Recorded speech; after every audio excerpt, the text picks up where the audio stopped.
राजीनामा द्या, राजीनामा द्या. धर्मेंद्र प्रधान राजीनामा द्या. इन्क्लाब जिंदाबाद. विद्यार्थ्यांच्या हक्कांसोबत खेळणाऱ्या या सरकारचं करायचं काय?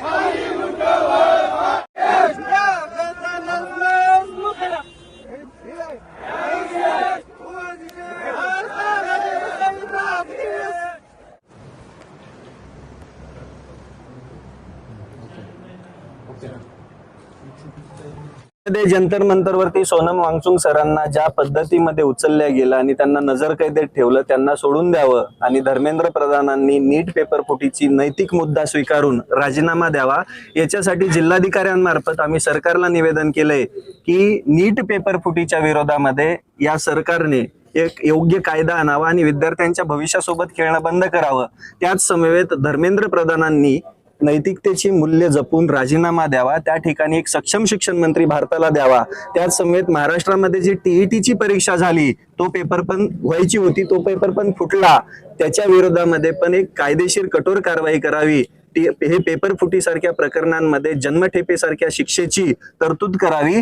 त्याच समवेत महाराष्ट्राच्या शिक्षण मंत्र्यांनी बी नैतिकता जपून राजीनामा द्यावा. MPSC ची परीक्षा ऑनलाईन न करता ऑफलाईन करावी आणि जोपर्यंत CBT यंत्रणा प्रॉपर अद्ययावत होत नाही आणि एक सोबत एका टायमिंगला परीक्षा घ्यायचं जोपर्यंत या सरकारला जमत नाही, तोपर्यंत MPSC ची परीक्षा ऑनलाईनच व्हावी.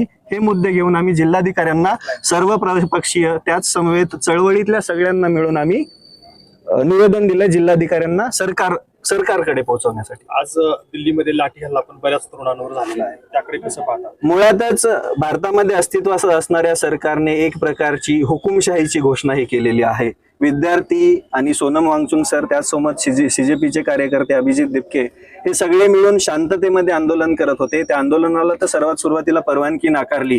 त्याच्या आधीच 21व्या दिवशी सोनम सरांना ज्या पद्धतीमध्ये उचलून घेऊन गेले, हे लोकशाही मूल्यांचा घात करणारं, त्याची हत्या करणारे प्रकार आहे. याच्या विरोधामध्येच अख्खा भारत देश एकवटलेला असताना विद्यार्थ्यांसोबत संवाद साधायचा सोडून विद्यार्थ्यांवरती अश्रुधूर फोडणं, नवे त्यांच्यावरती बंदूक रोखून धरणं, म्हणजे या भारतामध्ये अघोषित आणीबाणी आणि अघोषित हुकुमशाहीच झाल्याचा हा प्रकार. आपली पुढली भूमिका ऑफलाईनच म्हणलं. आपल्या आंदोलनाची पुढली भूमिका काय राहील? आता सरकारने ऐकलंच नाही. आम्ही छत्रपती संभाजीनगरला आंदोलन केलं, लातूरला केलं, आता पुण्यामध्ये करणार आहोत आणि त्यानंतर धडक मंत्रालयावरती धडकणार आहोत आणि नक्कीच विद्यार्थ्यांना न्याय मिळेपर्यंत आम्ही शांत बसणार नाहीयेत.